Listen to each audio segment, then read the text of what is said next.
আলাইকুম এভরিওয়ান, আপনারা সবাই কেমন আছেন? আশা করি ভালো আছেন। তো আমিও ভালো আছি। তো চলে আসলাম আমাদের বিলে ভিডিও করার জন্য। তো বিলের আমাদের গ্রামের অঞ্চল, বিলের পরিবেশটা আপনারা সবাই দেখেন। এই যে মানে এই যে দিকে অনেক সুন্দর পানি আছে। তো পা ঢুকছে ওখানে। এই যে আমার ভাগ্নে আজম, কিছু বলেন?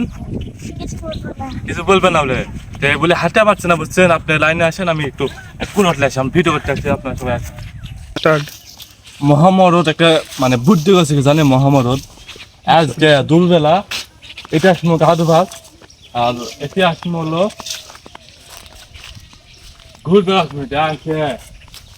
এটা এত সুন্দর পরিবেশ, বুঝছেন? এত সুন্দর পরিবেশ, গাছপালা, মনে হয় যে শুয়ে থাকবো, বুঝছেন? মহামরদ এখন কি করবো, তো আশা লাগবে। এই যে ঘাস আছে গরুর নামে, গরু তো অবশ্যই আছে। তো সকালে বলতে বাপে তুই যেটি যাবো যা, আর গরু যেন ঘাস যেন বেতাসে। এখন কি করবো, এটা ঘাস দেখবে আছে আগে, ঘাস দেখে দেখতে কোন ঘাস চুরি করা যায়। হ্যাঁ, এই ঘাস চুরি করলেও মহা মুশকিল। এই যে ঘাস চুরি হয় তখন আমার দোষ দিবে ভাই। বলবো এই মহামারী ওরা চলো ঘাস চুরি করবে। এখন তো কি করবো, এখন দেখানো হবে না ভাই।